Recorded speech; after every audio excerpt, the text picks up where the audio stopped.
पाकिस्तान और दुनिया भर से लाखों देखने और सुनने वालों को राना उजैर का सलाम। नादुरकाम इस वक्त पाकिस्तान की सियासत में बड़ी हलचल है और कुछ आम तरीन खबरें लेकर आपकी खिदमत में हाजिर हुआ हूं। और वो खबरें जनाब जिस पर मीडिया इस वक्त बात नहीं कर रहा, और क्योंकि इस वक्त रियासत जो बड़े फैसले कर रही है पाकिस्तान की इकोनॉमी को लेकर, सिक्योरिटी को लेकर, और इस सब के अंदर पाकिस्तान की इस्टेब्लिशमेंट और जनरल आसिम मुनीर साहब, ये दोनों जो है वो पिवट पॉइंट बने हुए हैं और सबकी नजरें इनके गिर्द जो है वो सब घूम रही हैं। तो इस सब के अंदर जनाब सबसे पहली खबर पर आज हमने बात करनी है कि जनरल आसिम मुनीर की जीएचक्यू में आज एक अहम तरीन बैठक हुई है।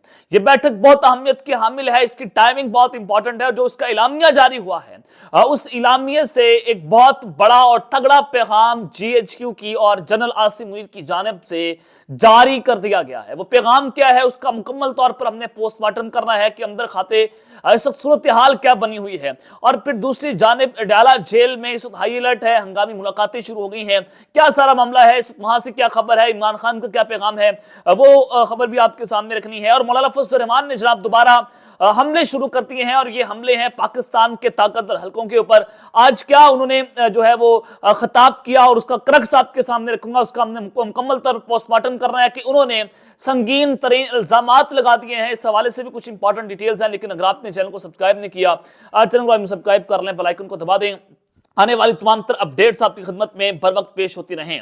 नादुरकाम 8 फरवरी को इलेक्शन की तारीख का ऐलान हो चुका है और जो जराए हैं वो ये बात कंफर्म कर रहे हैं कि इलेक्शन कमीशन का आम इंतखाबात का शेड्यूल दिसंबर के पहले हफ्ते में जारी करने का फैसला। इलेक्शन कमीशन का इंतखाबी शेड्यूल से कबल टीआरओस और आरओस की तैनाती का फैसला और आम इंतखाबात में डीआरओस और आरओस ब्यूरोक्रेसी से लेने का काफी इम्कान है। यानी कि ब्यूरोक्रेट्स जो हैं वो जब उनको ये इंतखाबात की अहम जो तैनातियां हैं उन पर लगाया जाएगा और उस सब के अंदर अब दिसंबर का पहला हफ्ता उसमें ये शेड्यूल जारी हो जाएगा और ब्यूरोक्रेट्स सब लगेंगे। तो आप खुद अंदाजा लगा लें कि जो अंसार अब्बासी साहब जो हैं वो ये बात कंफर्म कर रहे हैं कि उनकी खुफिया एजेंसियों के जरिए के मुताबिक इमरान खान साहब जो हैं वो पॉपुलर नहीं है, जो जमीनी हकाइक हैं उससे बिल्कुल बरक्स हैं। पाकिस्तान तहरीक इंसाफ पर पाबंदी नहीं लगाई जाएगी, अलबत्ता पाकिस्तान तहरीक इंसाफ को सबसे कम वोट कास्ट होंगे। यानी कि जो तीन चीजें हैं ये बड़ी वाज़ेह कर दी गई हैं और ये बड़ा खुला पैगाम जो है वहां पर दे दिया गया है जहां पर पहुंचाना था। लेकिन जनाब इस सब के अंदर इस वक्त जो सियासी माहौल है वो गर्म पाकिस्तान तहरीक इंसाफ के लिए है, उनके लिए जमीन तंग हो रही है। और पीडीएम की जो पूरी एक 13 जमातियों का इत्तेहाद था उनके लिए कुछ ना कुछ माहौल साजगार है। लेकिन नवाज शरीफ साहब जो हैं वो अगले वज़ीर-ए-आज़म पाकिस्तान बनते दिखाई दे रहे हैं, लेकिन उनके लहजे में भी कुछ ऐसी बातें आपको झलक रही होंगी कि वो खुलकर तो बात नहीं कर रहे, लेकिन उनके लहजे से ये नजर आ रहा है कि वो कुछ ना कुछ बात करना चाहते हैं। लेकिन मुफाहमती पॉलिसी है, मुसालती पॉलिसी है और उस पॉलिसी के तहत वो कोई बड़ी तनकीद करने के साथ मूड में नजर नहीं आ रहे, लेकिन वो कुछ ना कुछ कहना चाहते हैं। लेकिन जब उस सबके अंदर जराए ने फिर हमें ये खबर दी कि पाकिस्तान तहरीक इंसाफ में एक इतनी बड़ी शमूलियत होने जा रही है कि जिसके बाद कोई मामला पाकिस्तान तहरीक इंसाफ या एस्टैब्लिशमेंट के बेहतर हो जाएंगे। मुदस्सर इकबाल बोल न्यूज़ के सहाफ़ी हैं, उन्होंने भी इस खबर की कंफर्मेशन की, उन्होंने भी इस पर ट्वीट कर दिया कि अब पाकिस्तान तहरीक इंसाफ के लिए एक अच्छी खबर आ सकती है, लेकिन अभी तक कोई ऐसा मामला होता हुआ नजर नहीं आ रहा। और फिर चौधरी परवेज साहब ने कहा कि यूरोपीय यूनियन और अमेरिका के अभी भी बहुत सारे लोग जो इमरान खान साहब से जेल में मिलने आते हैं, उनकी कोई मामला फिर बाहर आए। अडयाला जेल में अहम तरीन मुलाकातें हो रही हैं। IMF जो है उनका वफ्द कोई अडयाला जेल के अंदर गया, आलमी तरक्याती बैंक का वफ्द अडयाला जेल के अंदर गया। तो ये इस वक्त बड़ी इंपॉर्टेंट चीजें वहां से भी आ रही थी। लेकिन साइफर का केस है, इमरान खान साहब जो है वो इस केस के अंदर फंसे हुए हैं और उस सारे केस के अंदर अब इमरान खान ने ये वाजे किया है कि वो डोनाल्ड लूट के खिलाफ अमेरिका में केस करने जा रहे हैं। लेकिन ये सारी खबरें तो एक जानिब है। हमारा फजल रहमान साहब जो है उन्होंने आज बड़ी खतरनाक किस्म की तकरीर की है और उन्होंने जो इल्जामात आयद किए हैं पाकिस्तान की इस्टेब्लिशमेंट के ऊपर वो बड़े संगीन हैं। देखिए इस वक्त इस्टेब्लिशमेंट हकीकत है, आप उनके बगैर पाकिस्तान में हुकूमत नहीं बना सकते। स्टेट जो है वो आप स्टेट को चैलेंज नहीं कर सकते, आप एक इदारे को चैलेंज नहीं कर सकते और आप कौम को उनके खिलाफ खड़ा करके आप खुद उनके खिलाफ खड़े होकर हुकूमत बनाने की पोजीशन में नहीं आ सकते, चाहे आपकी जितनी मर्जी पॉपुलैरिटी है। जब तक आपकी कबूलियत नहीं होगी आप मुल्क के पाकिस्तान के वज़ीर-ए-आज़म नहीं बन सकते हैं। ये बात पत्थर पर लकीर है, नविस्ता दीवार है। तो इस सब के अंदर मौलाना फजल रहमान साहब ने आज जो तकरीर की उन्होंने कहा कि सिर्फ इमरान खान नहीं बल्कि पाकिस्तान तहरीक इंसाफ प्रोजेक्ट को मुसल्लत करने वाले जर्नैल भी मुजरिम है। अब ये किन की बात हो रही है? ये एक अहम तरीन चीज़ है, यानी कि साबिका जर्नलों की बात की जा रही है। और पाकिस्तान का मौशी बहरान का शिकार होना कोई हादसा नहीं है। सोचना होगा कि हिंदुस्तान से अरब ममालिक तक हम सबसे आगे निकल चुके हैं, लेकिन पाकिस्तान महंगाई का बहरान का शिकार क्यों हो रहा है। उन्होंने पेशावर में अवामी जलसे से खिताब करते हुए कहा कि नए जावी के साथ नए मुस्तकबिल को तराशना होगा। मुल्क के लिए कुर्बानियां देने वालों का हम पर कर्ज है। 1947 में लाखों मुसलमानों ने वतन अजीज के लिए कुर्बानियां दी। इससे पहले 100 साल तक वतन की आजादी के लिए कौम लड़ती रही और कुर्बानियां देती रही। हमारे कबाइली इलाकों के मोर्चे आज भी उसकी गवाही दे रहे हैं और हम उस दौर के लोग हैं और हमारे ऊपर आलमी सतह पर दबाव है, मजहब के हवाले से हम पर दबाव है। जब मजहब का नाम लिया जाता है तो इंतहा पसंदी और दहशतगर्दी को इससे जोड़ दिया जाता है। और उन्होंने मजीद ये कहा कि आज इस निज़ाम को हम क्या नाम दें, यह आलमी साजिश है, इंकलाब वतन के लिए नई राहें तलाश करना होंगी। उन्होंने मजीद ये कहा कि इस्टेब्लिशमेंट अगर चाहती है कि मुल्क को ताकतवर और तवाना बनाए तो उनको ब्लैकमेल किया जा रहा है, यानी कि मौजूदा इस्टेब्लिशमेंट पाकिस्तान को बेहतर करना चाहती है, लेकिन उनको ब्लैकमेल करने वाले कौन लोग हैं, यहाँ पर एक सवालिया निशान खड़ा हो रहा है। और उन्होंने कहा कि फौज और ब्यूरोक्रेसी को भी ब्लैकमेल किया जा रहा है और उनको अपनी डिगर पर लाने और पाकिस्तान को अपनी ख्वाहिशात के मुताबिक तश्कील देने के लिए दबाव डाल रहा है। अब वो कौन है जो सारा कुछ कर रहा है? हिंदुस्तान की तो ऐसी की हालत कोई हालत नहीं है। अफगानिस्तान, ईरान हमसे बेहतर, चीन की कोई तो बात भी नहीं है। बांग्लादेश, इंडोनेशिया, मलेशिया, अरब ममालिक हमसे आगे जा रहे हैं, जबकि हम महंगाई का शिकार हो रहे हैं। पाकिस्तान को मुआशी बहरान का शिकार बनाया गया। और उन्होंने जो सबसे इंपॉर्टेंट बात की कि 10 साल में एक एजेंडे के तहत KPK में ऐसी हुकूमतें कायम की कि पाकिस्तान को मजहब से दूर किया गया। अल-कादिर ट्रस्ट यूनिवर्सिटी बनी गई, क्या वह मदद से दूर की गई थी, और फिर पाकिस्तान और पश्तून की तहजीब को तबाह कर दिया जाए, मस्जिद का खात्मा करके पाकिस्तान के वजूद को खत्म किया जाए।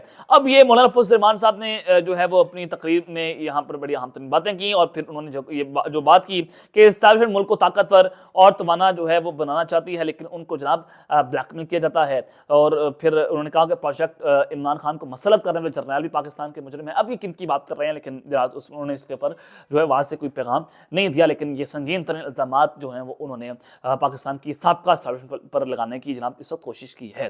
तो इस सब के अंदर अडयाला जेल में जनाब हाई अलर्ट है, हंगामी राब्ते शुरू कर दिए गए हैं। अब ये क्या सारा मामला है, इस वक्त इमरान खान साहब जेल के अंदर हैं और मैं आपको बता रहा हूं कि नवंबर का आखिरी हफ्ता और दिसंबर का पहला हफ्ता ये बहुत इंपॉर्टेंट है। दिसंबर के पहले हफ्ते में इलेक्शन कमीशन इलेक्शन का शेड्यूल जारी करने जा रहा है और दिसंबर के पहले हफ्ते में या नवंबर के आखिरी हफ्ते में, इन दोनों में से आखिरी जो ये 2 हफ्ते हैं बड़े इंपॉर्टेंट होंगे पाकिस्तान के लिए। पाकिस्तान की सियासत में हलचल होगी, कुछ फैसले हो जाएंगे। तो अडयाला जेल में जनाब इस वक्त हाई अलर्ट है। पाकिस्तान तहरीक इंसाफ और एस्टेब्लिशमेंट के दरमियान कुछ बिलवास्ता राब्ते की खबरें जनाब चल रही हैं, लेकिन इसमें कितनी हकीकत है ये तो खुलकर कोई ना कोई प्रेस रिलीज जारी हो सकता है या फिर ऑफिशियली इसका कोई ऐलान नहीं हुआ, लेकिन खबरें जो हैं वो चल रही हैं कि कोई ना कोई राब्ता चल रहा है।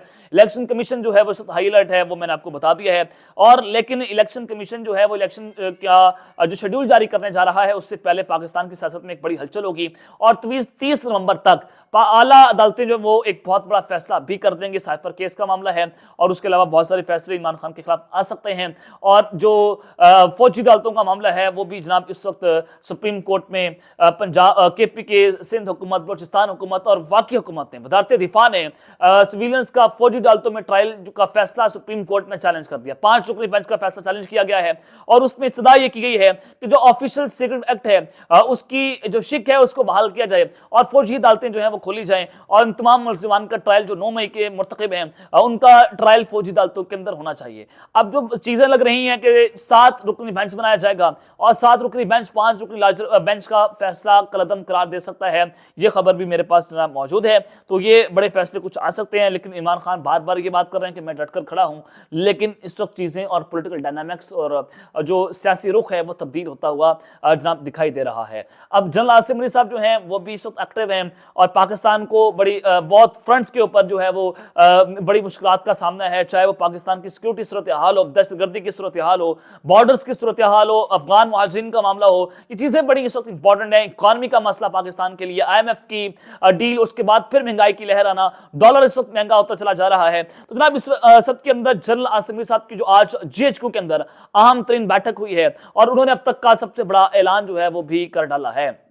जनरल आसिम अली साहब ने जनाब आज जो मुलाकात की है वो पाकिस्तान के जितने भी जो उलमा इकराम हैं उनसे उनकी मुलाकात हुई और उस मुलाकात में उन्होंने क्या तकरीर की वो मैं आपके सामने रख देता हूँ। उन्होंने कहा कि रियासत के सिवा किसी भी ग्रोह के लिए ताकत का इस्तेमाल और मुसल्लह कार्रवाई नाकाबिल कबूल है। रियासत के सिवा यानी कि रियासत को यह हक है कि वो जनाब इस तरह की कार्रवाई कर सकती है। जब उनको रिपोर्ट्स मौजूद हों तो वो मुसल्ला जो है वो कार्रवाई कर सकती है, उसके अलावा कोई भी ताकत का इस्तेमाल करे या फिर कोई मुसल्ला कार्रवाई करे तो वो नाकाबिले कबूल है। ये बड़ा दो टोक पैगाम जनरल आसिमी साहब ने पहुंचा दिया है जहां पर पहुंचाना था।